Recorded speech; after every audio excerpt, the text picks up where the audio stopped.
کہ وقت کہیں آگے نکل گیا اور وہ وہیں کھڑے کھڑے زوال کا شکار ہوتا ہے۔ وقت کو آخر گزر ہی جانا ہوتا ہے۔ عمارت کی باہری سفیدی سینکڑوں برساتوں کے وار سہ کر کائی زدہ ہو گئی تھی۔ پہلی نظر میں وہ کسی تجریدی آرٹ کا ہنر پارا نظر آتا تھا۔ کہیں پھپھوندی کے داغ، کہیں میلا روغن، کہیں سے سیمنٹ چھڑ کر جھانکتی خستہ حال سرخ اینٹیں، اور اینٹوں کے جوڑ میں سے نمو کے شوق سے بے تاب مختصر سا بوٹا اپنے اکلوتے کاسنی پھول کی آنکھ کھولے در و دیوار کی ویرانی کو حیرت ناک دلچسپی سے دیکھتا تھا۔ کبھی ہوا کے منہ زور تھپیڑوں سے خود کو بچانے کے لیے ایک قطار میں کھڑے پوشیدہ روشن دانوں میں سے ایک کو قریب ترین پا کر اس کا سہارا پکڑتا۔ شرارتی بچوں کی طرح اندر جھانک کر دیکھتا تو کیا دیکھتا، ایک خاتون ٹھک ٹھک ہیل بجاتی ادھر سے ادھر جاتی ہیں۔ دو خواتین رنگ برنگے ریشم کے لچھوں میں الجھی کشیدہ کاری فرماتی ہیں۔ ایک صاحب ہیں جو دھیان گیان میں مشغول رہتے ہیں۔ ایک کاہل سا لڑکا ہے اور ہمہ وقت کھلکھلاتی ایک لڑکی، اور بھی بہت ہیں، پر اپنی کم عمری کی وجہ سے سب کو نہیں جانتا۔ پھر ہوا کا دوسرا جھونکا اس کو روشن دان کے شیشوں سے دور لے جاتا۔ اب تو روشن دان کے رنگین شیشے بھی ماضی کا حصہ بن گئے تھے۔ قدیم زمانوں میں استعمال شدہ کاپیوں کے گتے کیل ٹھونک کر شیشوں کی جگہ گاڑ دیے گئے تھے کہ جنگلی کبوتروں کی بیٹ سے فرش کو بچایا جا سکے۔ چونکہ ہر چیز اپنے اصل سے ہٹ کر اپنا مقام کھو دیتی ہے، اس لیے عارضی بندوبست کا بھونڈا پن نمایاں نظر آتا تھا۔ کاپی کے گتے پر لکھا عثمان عباس جماعت ہفتم بھی اب بھی دھندلا سا پڑھا جاتا تھا۔ یہ الگ بات کہ اپنے وقت میں خوب ہی خوش خطی سے لکھے عثمان عباس ہفتم بھی سر کے بل لٹک رہے تھے، گویا یوگا کرتے ہوں۔ کبھی کبھی اس طرح بھی ہم اپنے وقت میں حنوط ہو جاتے ہیں۔ روشن دانوں کے عین نیچے استقامت سے کھڑی کھڑکیاں، لوہے کی زنگ آلود سلاخوں میں قید اور ان میں آزادی سے پھڑ پھڑاتا بڑی تائی کا پرانا جالی کا دوپٹہ کہ مکھی مچھر سے بچاؤ کے لیے اس سے تیر بہدف نسخہ کوئی ایجاد نہیں ہوا تھا۔ جہاں کفس ہے وہیں کہیں آزادی بھی ہے۔ ہوا کے جھونکوں کی مدد سے سلاخوں سے چھوٹ کر آزاد ہونے کی جد و جہد میں جالی کا وہ نحیف پردہ مایوس نہیں ہوا تھا۔ باہر برآمدوں کا روغنی سرخ فرش ابھی جگمگاتا تھا، جو اس بات کا بین ثبوت تھا کہ کریم بی کے بوڑھے کپ کپاتے ہاتھ تا دم مرگ اس فرش کی آب و تاب برقرار رکھنے کی جد و جہد کرتے رہیں گے۔ لیکن پھر آخر ہر چیز کو فنا ہے، اب وہ کریم بی ہوں یا سرخ فرش۔ بیرونی برآمدہ جو ایک نیم دائرے کی شکل میں ایک اجاڑ اور طویل لان میں کھلتا تھا، لان شاید وہ کبھی تھا، اب تو جھاڑ جھنکاڑ اور خودرو پودوں سے اٹا ایک قطع زمین تھا جس میں اس گھر کے بچوں کا بچپن آنکھ مچولی یا اونچ نیچ کھیلتے گزرا تھا۔ کچھ ایسا ہی ان بچوں نے کھیلا ہوگا۔ جوان بچوں کے باپ دادا تھے اور جب وہ خود بچے تھے۔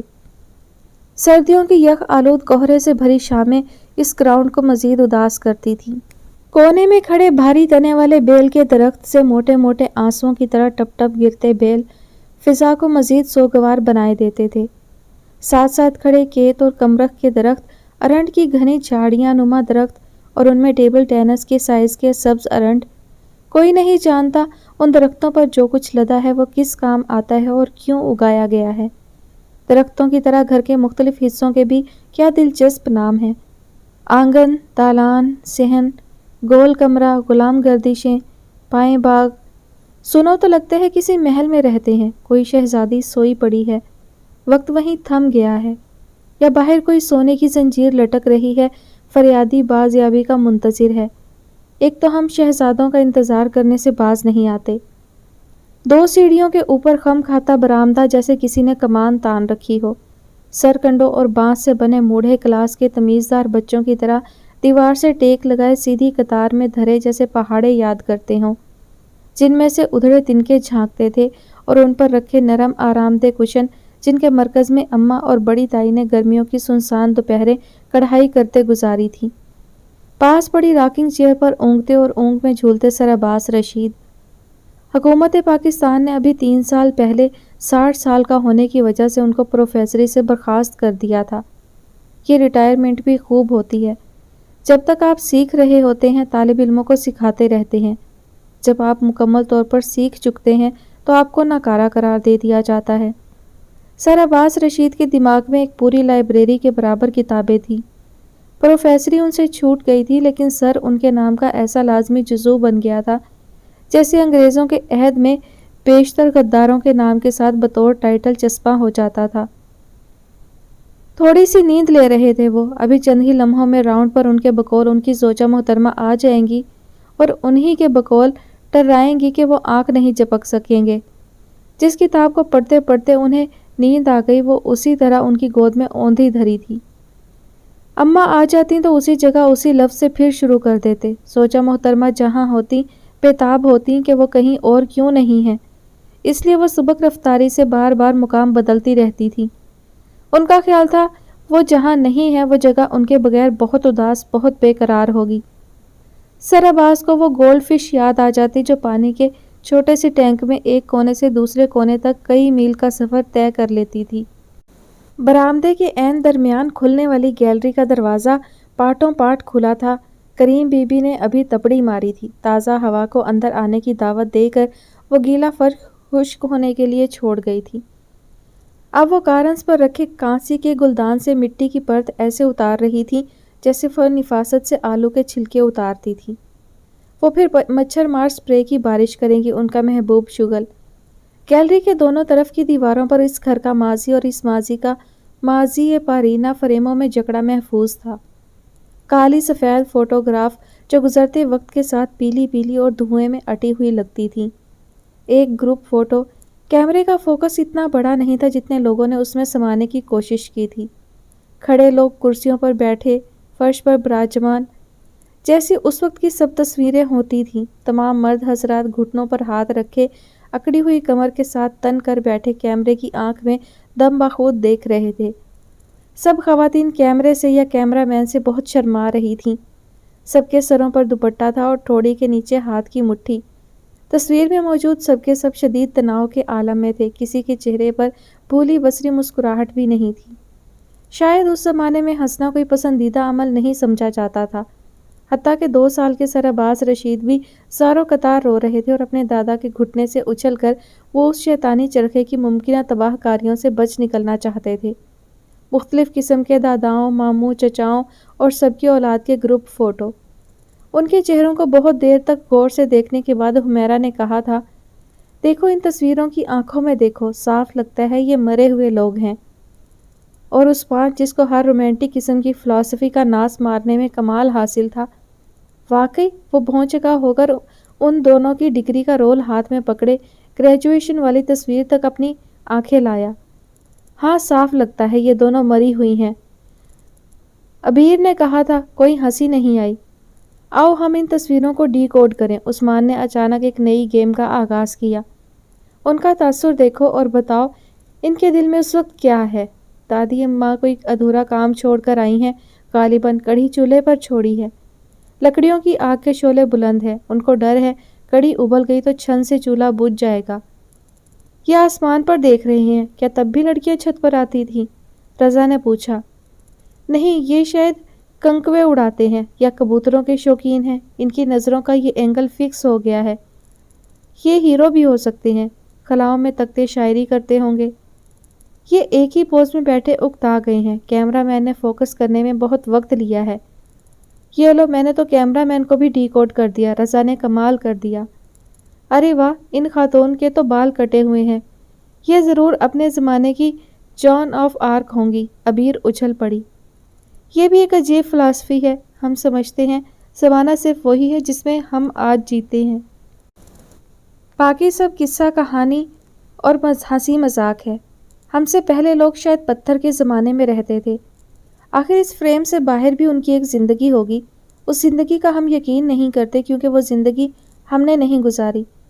ہم نہیں جانتے وہ کس واقعے پر خوش ہوئے ہوں گے اور کون سا قصہ ان کو غمگین کرتا ہوگا۔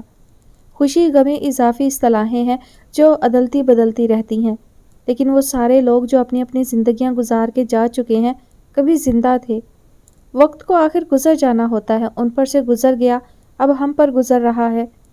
ایک کسی اور زمانے میں کسی اور زمانے کے لوگ ہماری تصویروں کے سامنے کھڑے ہو کر سوچیں گے، وہ لوگ جو مر جاتے ہیں ان کی تصویریں مردہ کیوں ہو جاتی ہیں؟ ابیر کو کنوتیت نے آ لیا۔ ہم کتنے غیر اہم لوگ ہیں، ہمارے جیسے اور بھی کتنے پیدا ہوئے اور مر گئے، حالانکہ ہم خود کو کتنا ضروری تصور کرتے ہیں، جیسے ہم ہیں اور رہیں گے۔ آخر ہماری پیدائش کا مقصد کیا ہے؟ ہم یہ لوگ تو شاید پیدا ہی مرے ہوئے تھے۔ موت صرف جسم کو ہی نہیں آتی، کبھی جذبوں کو آ جاتی ہے، کبھی ہمارے سست پڑتے عمل کو آ جاتی ہے۔ اس آخری اور فائنل موت سے پہلے بھی ہم کئی بار مرے ہوتے ہیں، حالانکہ ہم سب مرے ہوئے لوگوں نے جینے کی بڑی خواہش کی تھی۔ ہر زمانے میں ہر عہد کے لوگ شاید اسی طرح جدوجہد کرتے ہیں اور اسی طرح ناکام ہوتے ہیں۔ ہر صبح ایک نئی امید، نئی زندگی کا آغاز کر کے ہر شام اس دن کی موت کے بعد پھر ایک نئی روح کے ساتھ سفر جاری ہے، سفر جاری رہتا ہے۔ لیجیے لسنرز، یہاں تک تو گھر کا تعارف ہی ہوتا رہا ہے، لیکن بہت ہی اچھا لگا، بہت ہی متاثر کن انداز تحریر ہے۔ آگے بڑھتے ہیں، کہانی دلچسپ لگ رہی ہے۔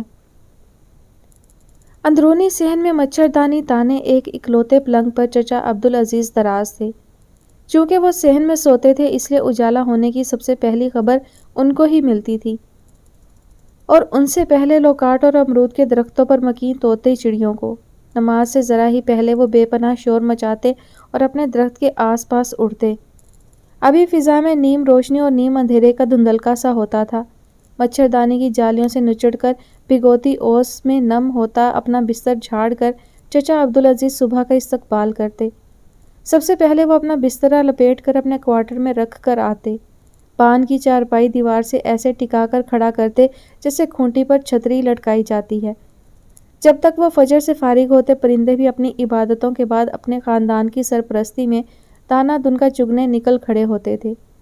تب سرمئی آسمان پر مشرق کی طرف سے نارنجی روشنی کے آثار نمودار ہوتے۔ بلند آواز میں وہ کلمہ پڑھتے ایک ایک کمرے کے سامنے سے گزرتے۔ یہ یاد دہانی تھی کہ اللہ کے سوا کسی کی عبادت نہ کرنا، اور اے غافل لوگو، پہلے اللہ کو یاد کر لو پھر سو رہنا۔ پتہ نہیں انہیں کیوں شک رہتا تھا کہ انہوں نے یاد نہ کروایا تو لوگ بھول جائیں گے۔ پھر کریم بی کے دروازے کے باہر ٹھہر کر ذرا زور سے کھنکارتے، پھر کھنکار بلند ہوتی جاتی، کبھی اس قدر بلند ہو جاتی کہ ان کے سال خوردہ اور پپڑی زدہ پھیپھڑے اس بوجھ کو سہارنے سے انکاری کھانسی کے حملے کی لپیٹ میں آ جاتے۔ سونے والے جاگ جائیں، یہ تنبیہ صرف کریم بی کے لیے تھی، اس لیے کہ کریم بی ایک بار جاگ جاتی تو گھر بھر میں کسی کا سونا ممکن ہی نہیں تھا۔ کریم بی کے پلنگ چرچرانے کی آواز کے ساتھ ہی ان کی ڈیوٹی ختم ہو جاتی۔ اپنے بیوی بچوں کے ساتھ ناشتے کے لیے وہ صحن پار اپنے کوارٹر میں واپس چلے جاتے۔ آج کی صبح میں چچا عبدالعزیز کا کردار ختم ہوتا اور کریم بی کا رول شروع ہو جاتا۔ پتہ نہیں شور مچانے کے تمام تر آلات ان کے پاس کہاں سے آ جاتے تھے۔ تنویر کی دی ہوئی ایک پرانی ہیل ان کا محبوب جوتا تھی۔ ہیلز کی چونچ پر لگا چمڑے کا ٹکڑا جھڑ گیا تھا۔ اب لکڑی کی ہیل سے ٹاک ٹاک کرتی وہ گھر بھر میں پھرتی۔ وہ جو دروازہ کھولتی ان کے ہاتھ سے چھوٹ کر دہاڑ سے بجتا، پھر دروازوں کے خلاف ان کی بڑبڑاہٹیں۔ دودھ ابالنے کو چولہے پر چڑھاتی تو دیگچی کا ڈھکنا چھوٹ کر گرتا، ٹھن ٹھن بجتا دور تک لڑکتا جاتا۔ چینی بازیگروں والا میوزک۔ صحن کا نلکا کھولتی تو پکے فرش پر تڑ تڑ گرتا پانی۔ جب تک تمام اصحاب کہف بیدار نہ ہو جاتے ان کے ہاتھوں سے چیزیں چھوٹ کر یوں ہی گرتی رہتی۔ ہر روز کی طرح توے پر جلتے گھی کی خوشبو اور آملیٹ کی مہک سے ان کی آنکھ کھلتی۔ ابھی رات شروع نہیں ہوئی تھی کہ ختم بھی ہو گئی۔ رات اس نے اسکرپٹ پر دیر تک جان ماری کی تھی، آج لمبی تان کر سونے کا ارادہ تھا، پر کریم بی کے ہوتے ہر ارادہ پورا نہیں ہو سکتا۔ پانی کے بے شمار چھپکوں سے اس نے آنکھوں میں بچی کچی نیند بہائی۔ یونیورسٹی جانا ہے، کپڑے استری ہوئے پڑے ہیں، 15 منٹ کی پیدل واک کے بعد یونیورسٹی بس کے پوائنٹ کا انتظار۔ ان سب کے لیے ضروری تھا کہ ایک چھلانگ کے ساتھ بستر سے اٹھ جایا جائے۔ مارننگ کریم بھی، کوئی اور ہوتا تو اس گڈ مارننگ کا مزہ چکھتا، لیکن یہ ابیر تھی اور اس کو 7 خون معاف تھے۔ وعلیکم السلام، ذرا اپنے والد کے لیے چائے کی کشتی تو لے جاؤ۔ کریم بھی کو علم نہیں تھا اور پرواہ بھی نہیں تھی کہ ان کی ڈکشنری اب سرکولیشن میں نہیں رہی، اور یہ کہ ان کے استعمال میں رہنے والے بہت سے لفظ اب متروک ہو چکے ہیں۔ بچپن میں جب وہ اسے کٹو کی کہانی سناتی تھی، کٹو بولی، یہ کیا ہے؟ اس پر میری ماں بھی نہ بیٹھی، اس پر میری دادی بھی نہ بیٹھی، میں کیوں بیٹھوں؟ تو کتنے برس وہ سوچتی رہی، کٹو کوئی آن بان والی نکچڑی شہزادی ہوگی، اپنے خاندانی نسب پر نازاں، یہ تو بہت بعد میں پتہ چلا کہ کٹو دراصل گلہری کو کہتے ہیں۔ کریم بی کو قصہ گوئی میں عبور حاصل تھا۔ کوئی واقعہ سناتی تو قصہ مجسم ہو کر سامنے آ جاتا۔ اے لو، ابھی تو توس سینک کر رکھے تھے، وہ چاروں طرف گھوم کر اور ایک ایک ڈھکن اٹھا کر تعصب سے اعلان کرتی۔ ماموں اللہ بخش لے گئے۔ ہر وہ چیز جو نظر سے چوک جائے پھر خود بخود مل جائے، اس کا الزام ماموں اللہ بخش پر جاتا تھا۔ یہ والے ماموں کئی نسلوں سے کئی زمانوں میں اور تقریباً ہر شہر میں پائے جاتے تھے۔ یہ دراصل ایک بہت فرینڈلی جن تھے، کیسپر کی طرح، عبیر نے سوچا تھا۔ ابا جان صبح صبح اپنی لائبریری میں ملتے کیونکہ ان کی اکثر رات وہیں اپنی رائٹنگ ٹیبل پر یا صوفہ کم بیڈ پر بسر ہوتی تھی۔ ان کے گھٹنوں پر ایک گرم کپڑا ہوتا اور اس کپڑے کے اوپر کھلی کتاب اور کتاب سے زیادہ کھلی مسکراہٹ۔ اس الجھنوں کی ماری دنیا میں جہاں کسی کے چہرے پر اطمینان نہیں ملتا، وہاں ان کا چہرہ کھلا رہتا تھا۔ وہ اپنی کسی کل سے مایوس نہیں تھے۔ شہنشاہوں جیسی آن بان والے لباس پر ان کی ہیرو لک شاید ساری بیٹیوں کو اپنے ابا ہیرو لگتے ہیں۔ آئیے بی بی، ناک کی پھننگ پہ رکھی اینک کے اوپر سے انہوں نے آنکھیں اٹھائیں، آنکھیں جن میں اب بھی عقاب کی سی کوند لپکتی تھی۔ وہی استادانہ شان اور رکھ رکھاؤ، چائے کی پیالی ان کے ہاتھ میں اور خشک ٹوسٹ نزدیکی تپائی پر رکھ کر وہ ان کے پاس بیٹھ رہی۔ وہ اپنی بیٹی کو دیکھ کر تھوڑا مؤدب ہوئے، پنجاب یونیورسٹی سٹائل جس طرح وہ اپنی خواتین شاگرد کے سامنے ہوتے تھے، پائپ میز پر رکھ کر احتراماً کھڑے ہو کر۔ وہ اپنے وقت کا نمائندہ تھے۔ ہر شخص کسی عہد یا گروہ میں شامل ہوتا ہے۔ ان کا زمانہ ایک خاک نشینوں اٹھ بیٹھوں والا تھا۔ اس وقت سوئے ہوئے ظلم سہتے لوگوں کو جھنجھوڑ کر جگایا جا رہا تھا۔ مثال کے لیے روس اور چین کو پیش کیا جاتا۔ ہمارے پاس کھونے کو کچھ نہیں سوائے زنجیروں کے۔ وہ ان لوگوں میں سے تھے جو بڑی ایمانداری کے ساتھ گروہ سے وفاداریاں نبھاتے ہیں، یہ جان کر بھی کہ گروہ تتر بتر ہو چکا ہے۔ گروہ کے نظریات ہوا ہوئے اور مصلحت کوش بڑی چاپک دستی سے تائب ہو کر نئے نظریوں سے مفاد اٹھا رہے ہیں، لیکن ان جیسے کچھ لوگ آخری دم تک اپنے نظریات پر جمے رہتے ہیں، پھر ان لوگوں میں جا شامل ہوتے ہیں جو تنہائی کی مار سہتے ہیں۔ یہ شخص میرا باپ، اس نے دکھ سے سوچا، تاریخ کی ایک پوری کتاب ہے۔ انہوں نے تاریخ پڑھی ہی نہیں، بنانے والوں میں شامل رہے ہیں، لیکن شاید ہمیں کسی تاریخ کی ضرورت نہیں۔ ہم اپنے ماضی سے شرمندہ ہیں، حال سے ناخوش اور مستقبل سے مایوس۔ ان دونوں کے درمیان گفتگو کے سلسلے نہ بھی ہوں تو اس نے اپنے وقت کا یہ حصہ اپنے ابا کے پاس خاموش بیٹھ کر ہی گزارنے کا تہیہ کیا تھا، اور سارے دن کا حاصل یہی چند منٹ تھے۔ ان دونوں کے مابین زیادہ تر خاموش قسم کی کمیونیکیشن چلتی تھی۔ دیکھتی رہتی کہ وہ اپنے گرم کپڑوں کی طرف سے لاپرواہ تو نہیں، ناشتے سے پہلے والی بلڈ پریشر کی گولی ایک عدد کم ہے یا بھول گئے، وہ ان دنوں کون سی کتاب پڑھ رہے ہیں۔ ابا چائے کا گھونٹ بھرتے اور بے آواز پیالی کو پیچ میں رکھتے جاتے۔ یہ بیٹیاں بھی عجیب چیز ہوتی ہیں، باپ بوڑھا ہو جائے تو اس کی ماں بن جاتی ہیں، مگر چپکے چپکے وہ اپنے باپ کو بتانا نہیں چاہتی کہ اب ان کا دور اور ضرورت نہیں رہی، اسی لیے ان کو ریٹائرڈ کر کے کونے میں ڈال دیا گیا ہے۔ وہ کوئی ایسا سوال نہیں کرتی جس سے اپنا بڑھاپا یاد آ جائے۔ ہاں، ایسے وہ بے شمار سوال کرتی ہیں جس سے گمان ہو ان کا باپ علم و دانش کا ایک دریا ہے۔ اپنی سادہ اور ذہین آنکھیں کھول کر وہ ان کے جواب میں اس قدر کھو جاتی جیسے افسوس کرتی ہو وہ اپنے ابا کے عہد میں کیوں پیدا نہیں ہوئی۔ وہ مسکرا دی، ایک طویل مگر شفیق مسکراہٹ۔ بس ان دونوں کے درمیان یہی ایک انکہا سمجھوتا تھا، ایک معاہدہ، شریف آدمی والا۔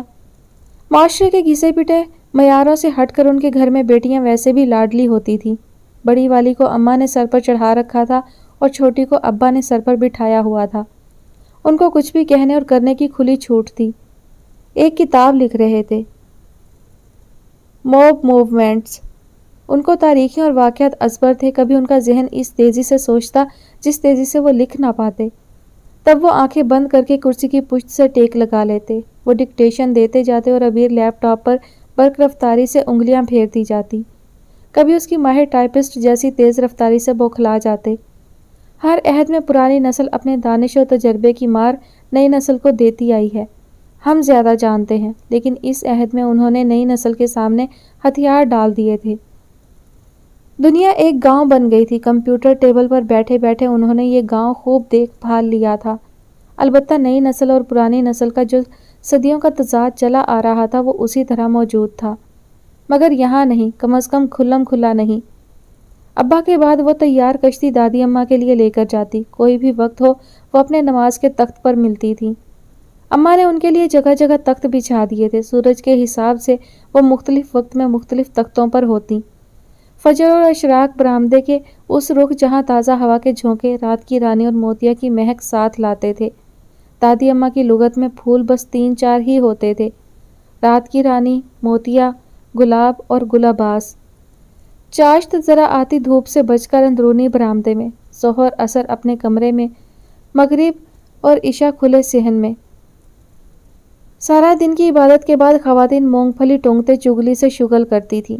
تہجد کسی بھی ایسی جگہ جہاں سونے والوں کی نیند خراب نہ ہو، وہ اسے ہاتھ سے ٹھہرے رہنے کا اشارہ کرتی، البتہ تسبیح زیادہ تیزی میں گھماتی کہ ان کو معلوم تھا وہ ان کے لیے ٹرے لیے کھڑی ہے، لیکن جب تک ان کا وظیفہ ختم نہ ہو جاتا اس کو انتظار کرنا ہوتا تھا۔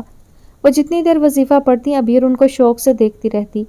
سفید جھاگ، ایسا ململ کا بڑا سا دوپٹہ، سفید براق بال، چھریوں سے بھرا چٹا دودھ رنگ، جیسے سفید روشنیوں کا جھرنا اوپر سے نیچے تک بہتا چلا آ رہا ہو۔ پھر وہ اس پر پھونک کر اس کو ڈیوٹی سے فارغ کرتی۔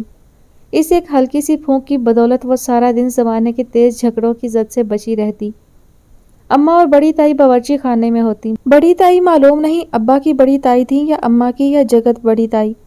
وہ نہ صرف بیوہ تھیں بلکہ بے اولاد بھی۔ انہوں نے خود کو کسی پر مسلط کرنے کے بجائے بانٹ لیا تھا۔ چھوٹی سی ٹین کی صندوقچی کے ساتھ وہ کسی دن خود بخود آ جاتی، چند دن گزارتی، پھر سب کے منع کرنے کے باوجود اگلے پڑاؤ پر نکل جاتی۔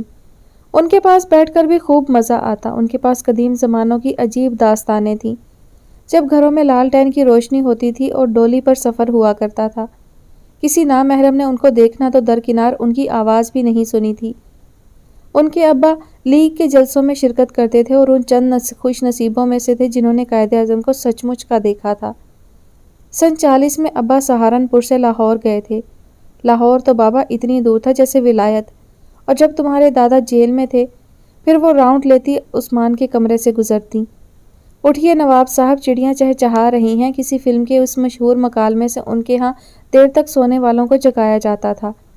پھر وہ کسی اور کام سے کسی اور طرف نکل جاتی۔ اس کا اصل کام تو کریم بی کے چھوکرے کا سا تھا۔ ابے لونڈے، جا بے لونڈے۔ عثمان نے مندی آنکھوں سے اس کی طرف دیکھا۔ افراتفری اور انتشار سے بھری اس دنیا میں اس کے وجود میں کس قدر ٹھہراؤ تھا، اس کو دیکھ کر کسی اطمینان بھری پرسکون جھیل کا احساس ہوتا تھا، خاموش، شانت، لیکن اندر گہرائیوں میں اتھا پانی بھرے۔ آپ اوپر سے اس کا اندر نہیں جان سکتے۔ اوپر اوپر سب اچھا ہے، سرکاری ٹی وی کی طرح۔ یہ بہنیں بھی خدا کی نعمت ہوتی ہیں، آس پاس ہوں تو جیسے دھوپ اور بارش میں کوئی چھاتا تان دیتا ہے۔ کوئی اس سے پوچھے، خدا کی بندی مجھے اتنی صبح جاگ کر کرنا بھی کیا ہے؟ وہ پیٹ کے بل لیٹ کر کھڑکی سے صبح کے پھیلے اجالے کو روشن اور چمکدار ہوتے دیکھتا رہا۔ اب جو آئے ہو تو ٹھہرو کہ پھر سے ایک ہو، آسمان، حد نظر، راہ گزر، راہ گزر۔ کھڑکی میں سے دور تک نظر آتے آسمان پر اس کو فیض یاد آ گئے۔ وہ وقت کے مشکل ترین عہد میں جی رہا تھا، بے اطمینانی، بے سکونی، انتشار اور کہیں کوئی بہتری کے آثار نہیں۔ ایسے وقت میں جب کہیں کوئی روزگار نہیں تھا، وہ کم از کم اپنے پیروں پر تو کھڑا تھا۔ اس کے بیک گراؤنڈ میں تو ویسے بھی کچھ نہیں تھا، سو ایک دانشور باپ اور خوب پڑھی لکھی ماں کے۔ باقی سب بلیک اینڈ وائٹ، لوگ کیا سوچتے ہیں، ان کے پیمانوں میں کیا تولا جاتا ہے، اس کو کوئی خاص پرواہ نہیں تھی۔ گھر کی سب سے بڑی اولاد ہونے کی وجہ سے وہ ہمیشہ سے ذمہ دار تھا۔ 14 سال کی عمر میں اس نے بہت سنجیدگی سے اپنی دونوں چھوٹی بہنوں کی ذمہ داری کا بوجھ بانٹ لیا تھا۔ ابا کے بجائے وہ خود دونوں کو اسکول چھوڑنے جاتا۔ ہر قسم کی ذمہ داری ماؤں پر ڈال دینے کا رواج ابھی عام نہیں ہوا تھا۔ ان دونوں کو پہنچا کر ہی وہ اپنے اسکول جاتا، خواہ اس کوشش میں وہ لیٹ ہی کیوں نہ ہو جائے۔ اس کو یہ بھی یاد رہتا تھا کہ پیدل چلتے وقت بہنوں کو سڑک کی طرف نہیں، فٹ پاتھ کی طرف ہونا چاہیے۔ بڑی والی تو سمجھدار تھی اور متانت سے گردن اٹھائے سیدھا راستہ طے کرتی، لیکن چھوٹی والی سے کچھ بھی سیدھا نہیں ہوتا تھا۔ ہاتھ چھڑا کر وہ کسی کتے کے بچے کے پیچھے بھاگ پڑتی، اس کو گھسیٹ کر واپس فٹ پاتھ پر لانا پڑتا۔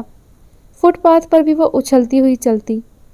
یہ آخر ٹھیک ٹھیک کیوں نہیں چلتی؟ بڑی والی تنگ آ کر بھائی سے سوال کرتی۔ بھائی نے اپنے بیگ کے ساتھ اس کا بیگ بھی کندھوں پر لاد رکھا ہوتا تھا، اپنے ناتواں کندھوں پر اس دوہرے بوجھ کے ساتھ اس کے پیچھے بھی بھاگتا۔